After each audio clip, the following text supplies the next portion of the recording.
The opening remark would be how incredible our fan base is, and they answered the bell today. They were elite, and we noticed it. It's special to be at Georgia, and they impacted the game. Kirby, I think I heard you say this will be a four-quarter game. Obviously, you guys have had some really fast starts the last couple of weeks, and your defense continues to kind of dominate. I mean, what about that formula to getting these big leads? Yeah, it's a hell of a formula. You think we can keep it up, Mark? Okay, I'd like to start by saying thank you to the BBN. That's for you. They really showed up in a big way today and had an impact on the game. They affected the football game in a very positive way. Have you ever heard this place as loud? That's incredible. That's a fantastic stat. Thanks again. Thank you. That's pretty awesome. No, I can't remember that. I'm sure that's frustrating on their end, but I credit our crowd and a home field advantage. And it was really nice to deliver, for the fans, because we've had things teed up before. I know how it gets, and it's hard. We play a tough league. But to have it teed up, to have a sellout, and then come deliver and play like that, I'm happy. Really am. We practice it. I have no idea why they jumped off sides. I mean, I'm not a mind reader. Hell, I don't know. I said we weren't going to do that. We were going to follow the analytics, follow the book, and not get scared because we're in Alabama and, not have confidence in our players and punt. Because, again, you can punt and then go score. They scored every possession but one in the first half. So, I know it looks bad when it doesn't work, but, again, you can punt it away. It just takes longer for them to score. I don't know about you guys. I feel like I aged about 40 years during that game. I don't know if it was the same in the press box, but man. Welcome in to the latest episode of that SEC podcast. I'm your host, Michael Bratton. I go by SEC Mike on Twitter. And I'm flying solo for this episode, but don't worry, we got some terrific matchups to preview. We've got some Week 7 kickoffs, SEC announced here on Monday, so we're going to run down that and give you early thoughts on the big games around the SEC. But before we do that, gotta mention the sponsors, Prize Picks. Head on over to prizepicks.com using that promo code SEC to get up to a $100 initial deposit bonus. Head on over to prizepicks.com. Get in on the daily fantasy action with us. And man, I think I'm heating up here with my Prize Picks. I think I was 3 for 3 last week on my selections. JT Daniels under, of course. Had a good feeling about that one.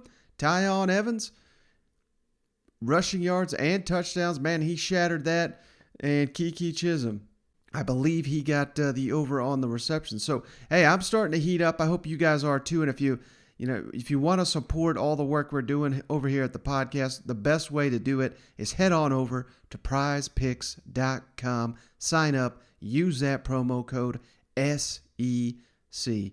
And one other thing, I don't know if we've been mentioning this enough lately because our shows have just been so jam-packed, but hey, I've seen a ton of reviews piling in, so we really do appreciate each and every one of those. But don't forget, if you haven't already, send us your mailing address over at thatsecpodcast@gmail.com. That's how we'll get your address, and we'll ship you out your koozie free of charge. We do that to each and every one of you. That gives us a 5-star written review. But enough about that. Let's get into the action here because, like I said, the SEC has just announced the kickoff times for Week 7. Of course, we're still in Week 6 here, just started, but they announced these a week ahead. And man, we have a pretty outstanding lineup here. Another SEC on CBS doubleheader. So I'll throw up the matchups here on the screen. But the SEC on CBS game of the week. All of a sudden, this is the battle for the SEC East. Like everybody up there in Big Blue Nation suspected it would be all off season. Kentucky at Georgia. CBS 3:30 Eastern, 2:30 Central. And that'll actually be the second game of the CBS doubleheader. And I know that's unusual. There's no night game here for CBS. It's going to be a noon kickoff, and it's either going to be Auburn at Arkansas or Florida at LSU. They have yet to decide. One of those is going to be the noon SEC on CBS. And if it's not on CBS, it's going to kick over to ESPN and follow College Game Day. So thoughts on that? I mean, Auburn, Arkansas, that's been a hell of a series here in recent seasons. And, man, we all know what happened last year. Arkansas got robbed. Bo Nix spiked the ball backwards. Literally, I've never seen that before in my life. But what are we doing here, SEC, giving Arkansas 11 a.m. kickoffs 3 consecutive weeks? Something's up here with that. We just cannot have that. I mean, we got us a top 10 ball club. I know they're not currently in the top 10, but I'd still put them there. And yet they're kicking off at noon every damn week. That doesn't make any sense. Florida, LSU, probably waiting to see if LSU shows any signs of life this weekend against Kentucky. If they do, maybe you flip that over to the CBS game.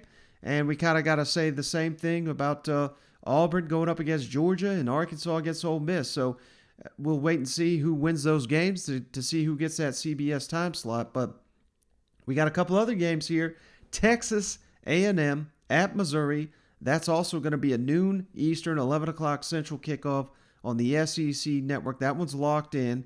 So is Vanderbilt at South Carolina, 4 o'clock Eastern, 3 o'clock Central, also on the SEC network.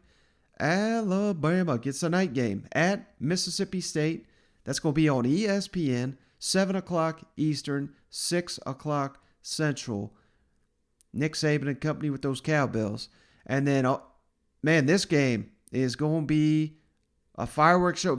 Maybe this is what Kiffin was really talking about with the popcorn.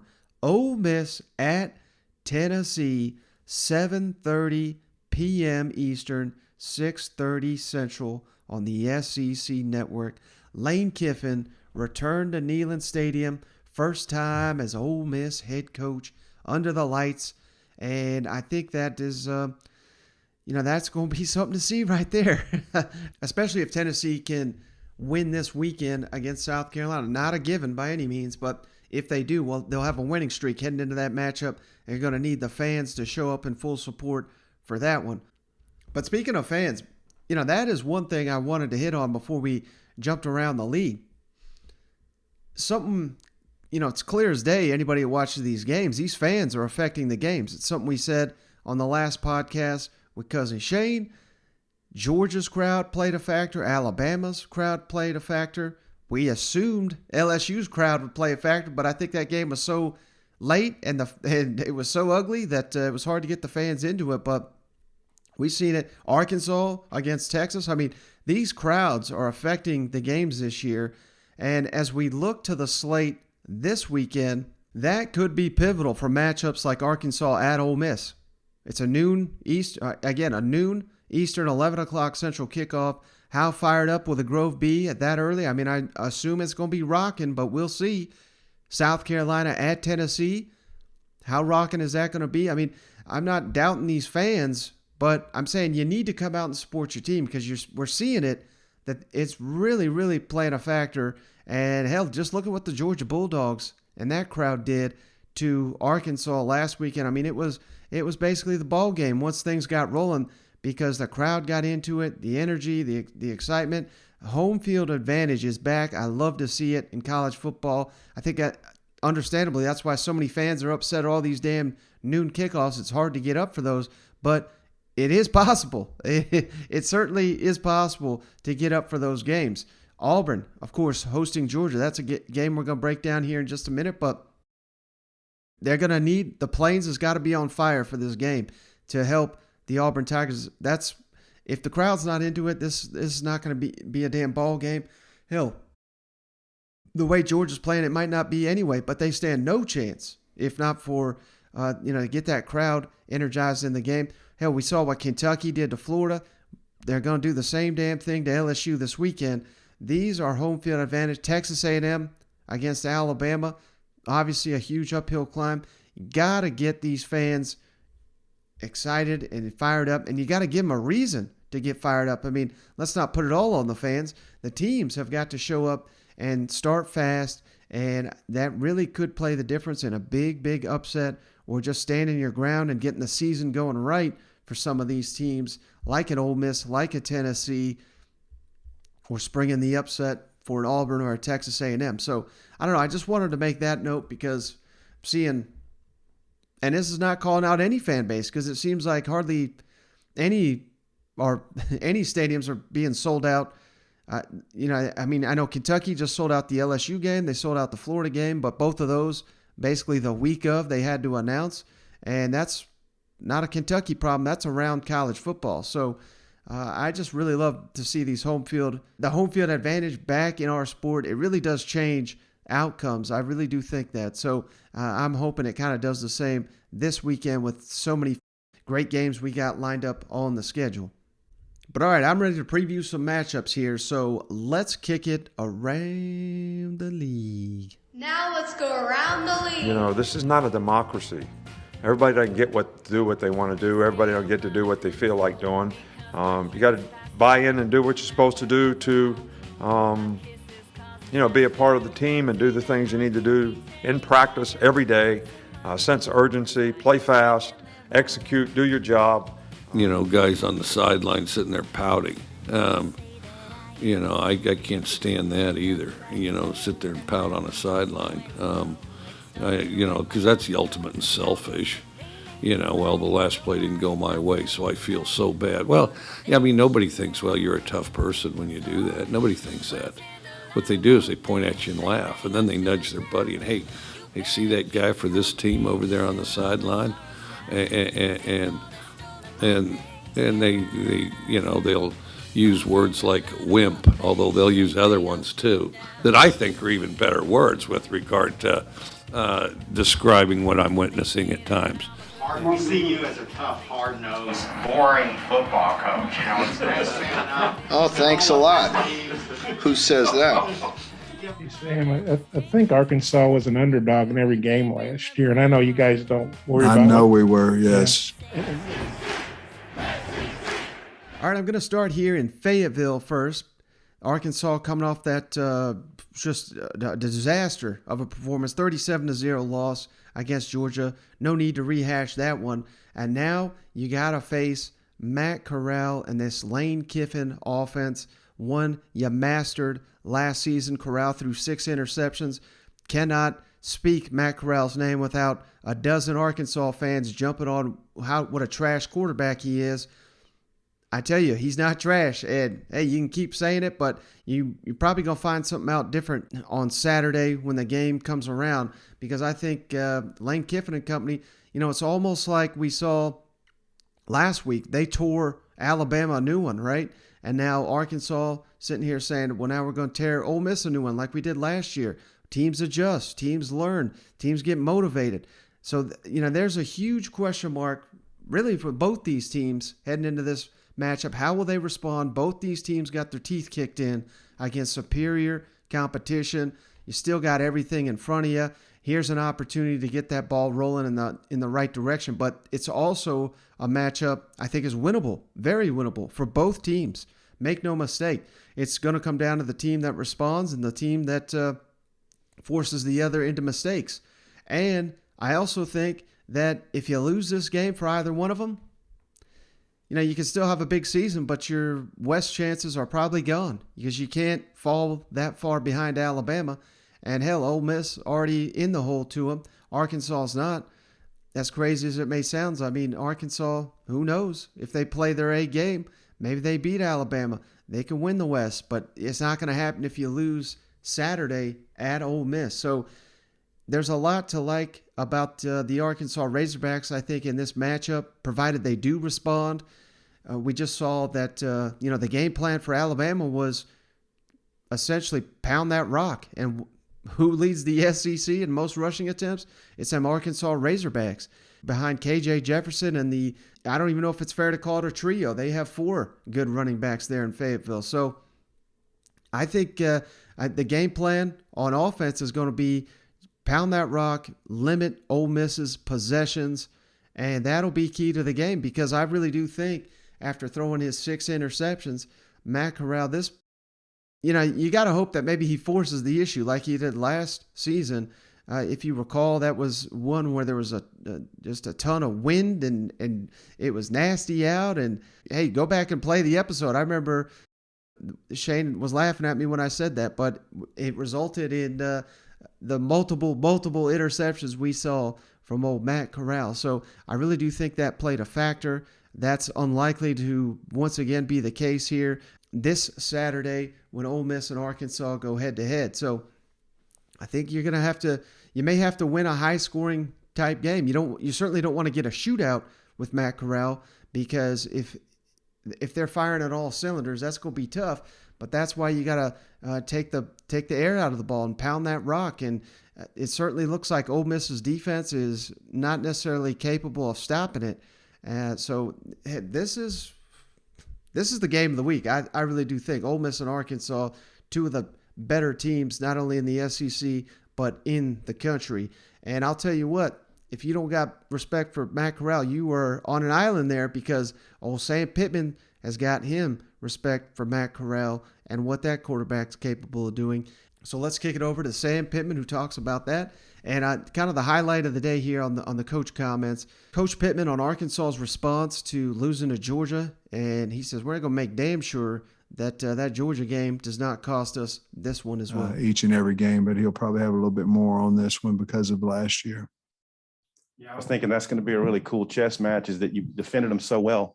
So, what the countermeasures are and what you guys come back with to try to contain their attack, because you did so well last year. Yeah, well, we'll certainly have some different things that we'll do this year than what we did last year. We've got that in the plan, and we'll see how it looks today at practice. But we can't do identically what we did last year, because if we do, he'll pick us apart. So we'll certainly put some wrinkles in there on defense. Coach, you mentioned not being ready for the early start last week. You have to do that again. So what do you do differently in practice this week to overcome that? I didn't hear the first part of it. Not being ready for the early start last week. Well, I mean, I think that's 100% correct. I think Georgia had a lot to do with that. I don't know exactly, except learn from last week. I don't know that we can do a whole lot about when we have pregame. I don't know that we can practice at 11. We did in the fall.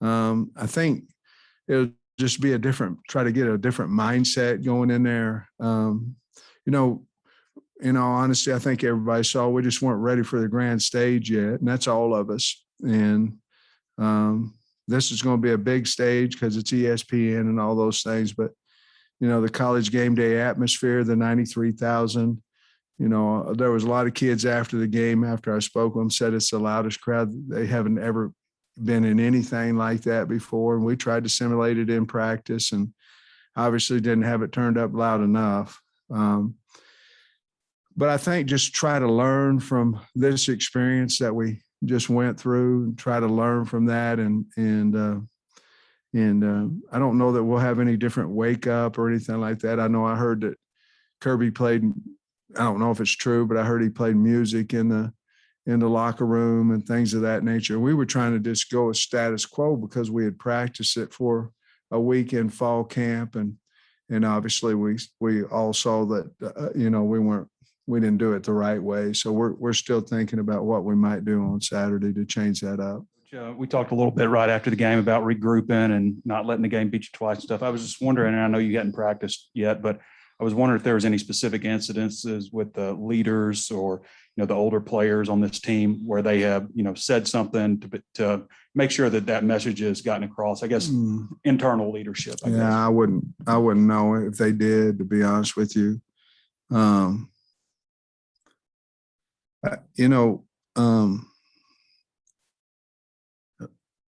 I think we've all in one realm or another, we've gotten the heck kicked out of us at some point in our life, whether it be at home, whether it be physically, whatever it is.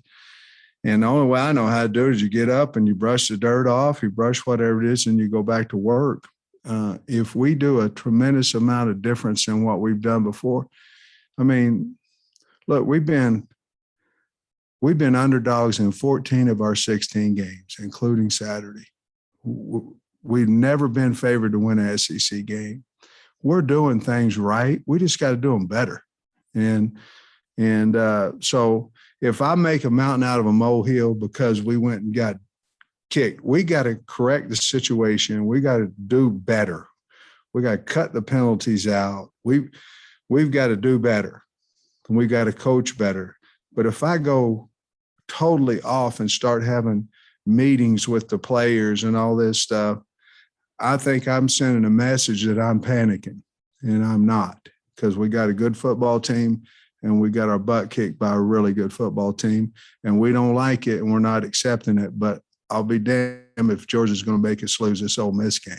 All right, so it's one thing to, make these bold comments and say it's another thing you got to put it in practice. But, given everything we've seen from Sam Pittman, he's a man of his word, and they'll be working on this all week to respond. But talk is cheap. They got to go out there and do it. And, are they in Ole Miss's head a little bit? Maybe. But let's jump to the other side, because Lane Kiffin, the beatdown from Alabama does not seem to be affecting a sense of humor at all. Let's just start right off the bat with this one. He was asked about the popcorn comment, of course, and he's still joking about it there in Oxford. And I actually said to Levy, I got the headset, I just said something really stupid. You better score a lot of points. So, and I didn't realize it was the last question either. They were calling for kickoff return. I think there was 30 seconds on the clock, and the refs were calling for. So I literally didn't know there was another question. And when I found out afterwards, that looked rude, which it did, I contacted Jamie to make sure she knew that was not on purpose. So to apologize for that. That was not done on purpose at all. Looked like it, though. I saw it. Coach, how do you balance? And then I said at halftime to Levy, I go, it looks like we didn't plug the microwave in, buddy.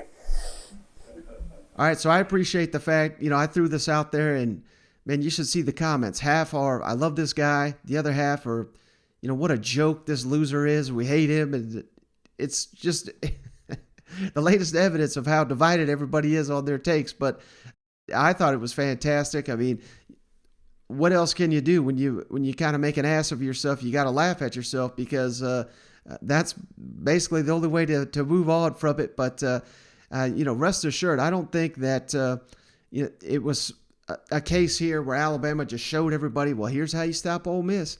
Because I know I was doubting them all week, but you know what Alabama's got that hardly anybody else has got, outside of maybe Georgia, is a 5-star at every position and a 5-star backing them up. So they make it look easy.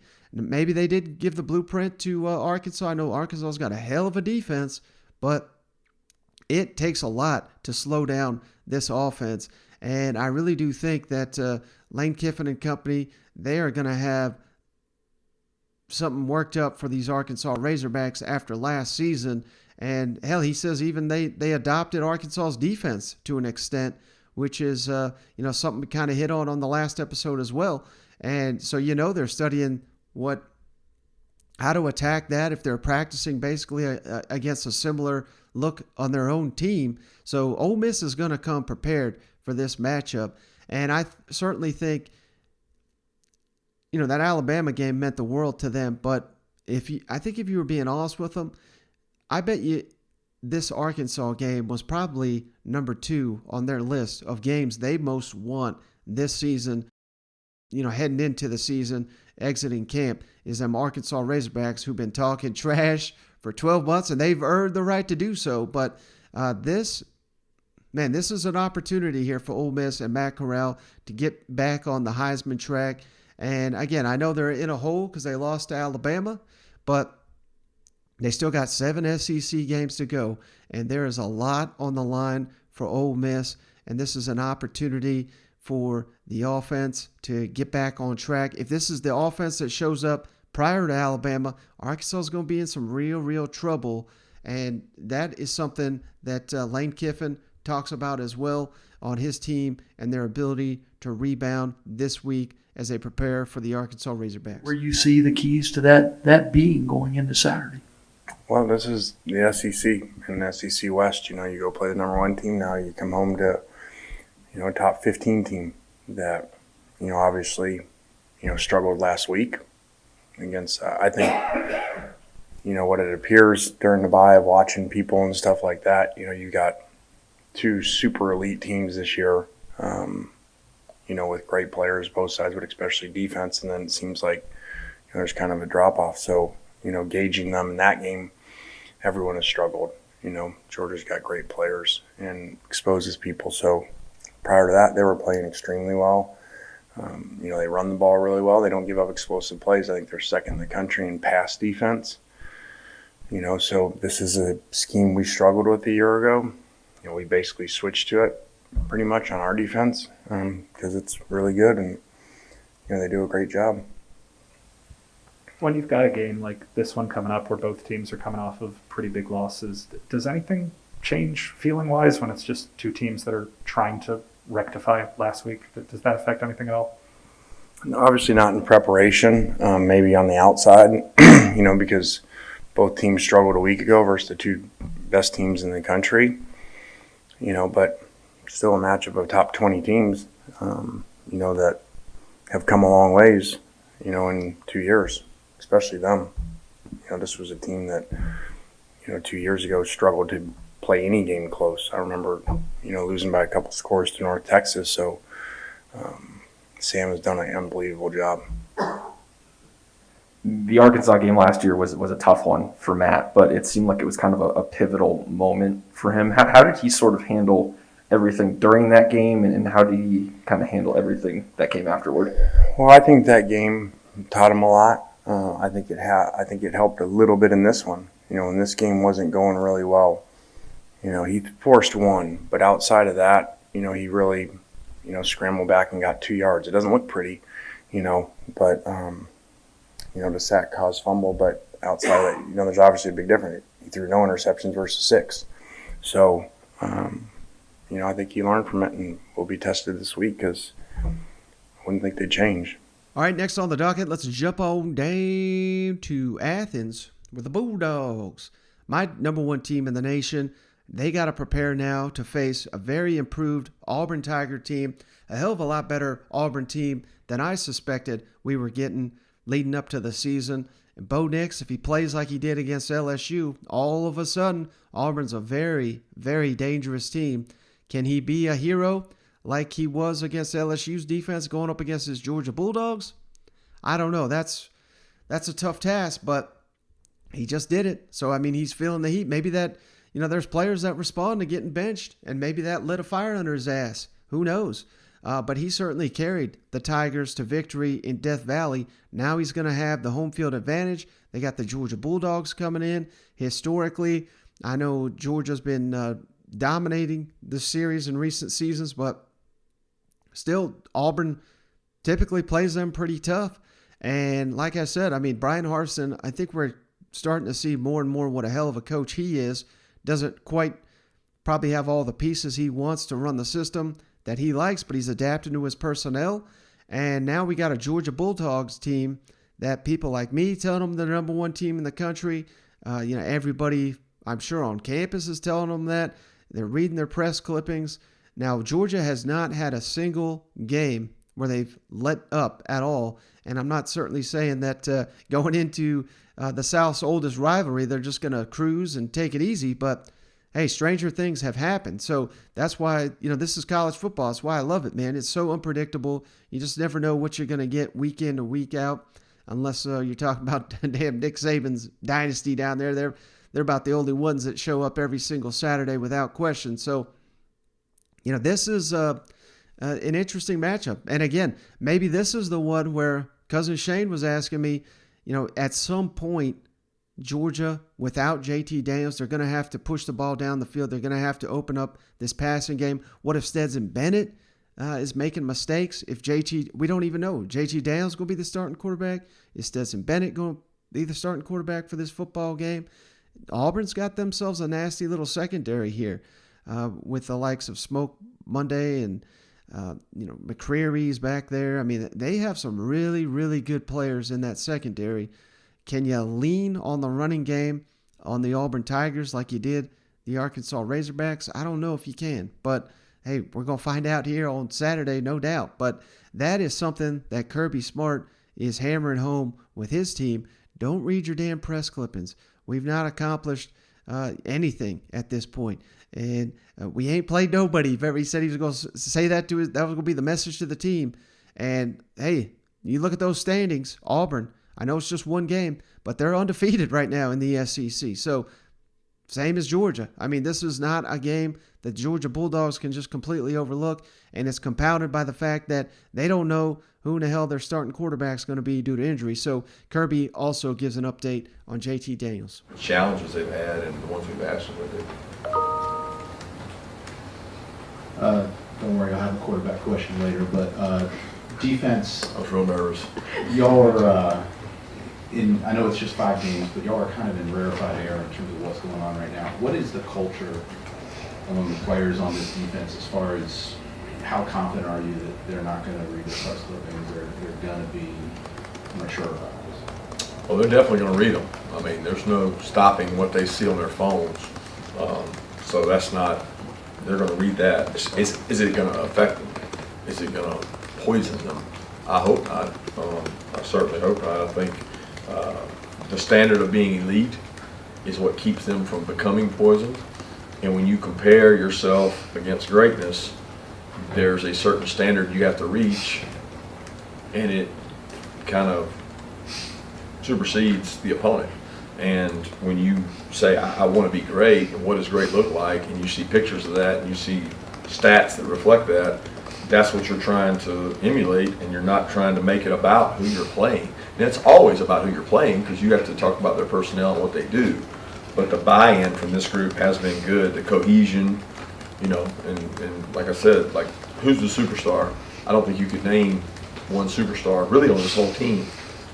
So when you have that, you have a lot of guys that buy in. I think personalities outside of our world and our family want there to be a superstar, want there to be one person, but there's not on this team, because it's done by committee across the board, special teams, defense and offense. It's done by like a lot of guys that are connected and care about each other. Kirk, I got over with JT in practice this week, and secondly, Stetson kind of indicated the other day that he was thinking about, possibly going elsewhere again after last season. Did you have discussions with Coach Monken about why he might want to stay here? No, I know he's frustrated. He was more frustrated with his reps and his volume of reps. And for him, it was more about competition, getting opportunities. I mean, it wasn't necessarily about one's reps. It was about him getting two's reps, because he wasn't getting a lot of those. But the way we practice, he was able to get work in, probably not as much as he likes. And as far as JT, he's not going to do anything today. He'll be out. He's practicing. He's doing everything but throwing, and then we'll see how it goes, day to day. I mean, the biggest thing is he's got to rest and recover and try to heal. So we're very hopeful that he'll be able to go Tuesday, Wednesday, and be able to throw like he was able to do last week some days. But he's not going to do much today in terms of throwing. But there's a lot more to quarterback than just throwing the ball. And he does a lot of that stuff well, and he'll still do all those things today. So, I mean, based on what he had to say, I mean, they have no idea if JT Daniels is going to play, and they probably won't find out until kickoff here, or maybe the day or two before. But still, that messes with your preparation, because, you can game plan all you want, but things can turn on a dime if, what if they're ready for Stetson to go in there, and then JT Daniels is ready to go. I don't know. It just complicates matters so much. Going on the road, going up against an angry Auburn team. Like I said, they're a hell of a lot better than I thought they would be this year. So who knows? I mean, Auburn may be a sneaky good this year in the SEC, and it's just now getting started, because this is only their second conference game. So, it would take a monumental performance to be certain to beat the Georgia Bulldogs, but again, this is college football, brother, and that's what that's why we love it, because you just never know what's going to happen. So kicking down to the other side of this, let's kick it on down to the Plains, where Bryan Harsin just snapped that LSU Baton Rouge losing streak, and now he's got the challenge of essentially breaking another streak here against the Georgia Bulldogs. And who the hell knows? I mean, we've only seen Bryan Harsin coach here for 5 games. And I know the Georgia State game was not that impressive, but, outside of that, I mean, I think you could argue he's been a hell of a coach. and there was mistakes in the Penn State game, to be sure. Bo Nix did not play that well, and at the end of the day, it cost him. But, what is Boise State known for? They're known for springing upsets last time I checked. And as former head coach of the Boise State team, maybe he's got a bunch of stuff cooked up for a team like the Georgia Bulldogs. I don't believe he was the head coach. He may have been when they came across the country and beat the Georgia Bulldogs. I know that's completely irrelevant to this game, but it's not like this guy has inexperience in pulling these massive upsets. And he's got a hell of a lot more talent than he ever did at Boise. And now, maybe it just takes a little while for the system and the players to get incorporated to what Harsin is doing. And it takes him a while to adapt to them. Of course, this is a completely new coaching staff. Mike Bobo, he's got long history with the University of Georgia. He's got history with Kirby Smart. He knows what it takes to beat a team like this. Derek Mason, hell, he's had success against Kirby Smart. He's beaten Kirby Smart. There ain't many Vanderbilt coaches that say they've beaten Georgia, but Derek Mason's one of them. So, I don't know. I'm just saying there's a lot to like about the Auburn Tigers this week heading into this matchup against the Georgia Bulldogs. And again, it's going to take a monumental effort. Bo Nix has got to play like damn Johnny Manziel like he did last weekend, but we just saw it. So, maybe this is the Bo Nix we're going to get for the rest of the season. Who knows? But considering that defense, that's what it's going to take to pull off the upset this weekend. So let's kick it over to Bryan Harsin on preparing for this Georgia, the dominance on both lines of scrimmage. He gives an update on Owen Pappoe and Tank Bigsby, the matchup this weekend with the Georgia Bulldogs. A big part of what you hear about Georgia is the talent and depth they have really on both lines of scrimmage. How do you deal with that? I mean, is it possible to even scheme for that, or do you just have to say you're going to have to win your battles? Well, yeah, that's part of it. You're going to have to win some of those one-on-one matchups. They do have very good depth. They're very good up front. You still have to scheme for that. So you just can't give up on that because they have good players and they have depth. You're going to scheme. You're going to have a plan. And then you're going to work on the things that you have to do that week in order to make that play or that plan you have with your offense successful and or defense. So all those things are it's a continuation of our preparation, our fundamentals, the work that we do, how hard we do it, and then knowing you're going against some really good players and know those guys have shown from what we've seen to go out there and play at a high level. Then you got to prepare yourself to do the same thing. And so it's all those things, and you just have to make sure that you're getting that done yourself. You're getting that done with your side of the ball, and then making sure that's happening consistently throughout the week. But yeah, they're very good. They're very good up front on both sides, and the line of scrimmage is where it's at. And so we have to do a better job this week of making sure that we're prepared for what we want to do on the defensive line, what we want to do on the offensive line, and then we'll find out on Saturday where we are. The challenges of facing that Georgia defensive front, which has been dominant, obviously using Bo's legs. What other things do you have to try to incorporate in the challenges of facing that Georgia front? Yeah, their front seven's really good. Jordan Davis, Nakobe Dean, those guys are really good players. They're physical up front. Everybody wants to try to run the football, and so you still want to be able to run it. You got to be able to handle those guys up front. We got to do a great job at O-line, tight ends, being able to get up to those linebackers as well so you can run it. So that just in itself is a challenge. They play hard. They've got good technique. They're physical. And so that's, what we have to make sure that we're prepared for as we go into this game. No different. I mean, I thought, you playing some good teams. And, we saw that against Penn State. We've seen it against LSU. We saw guys, even against Georgia State playing hard on the defensive front.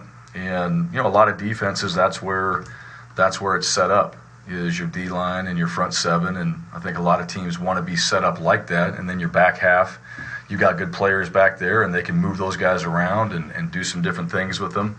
So from an offensive standpoint, we have to practice at a level where, we prepare ourselves for that and still be able to run it and protect. And and just know that those guys are going to pose a challenge, and every single play, we got to be ready for that.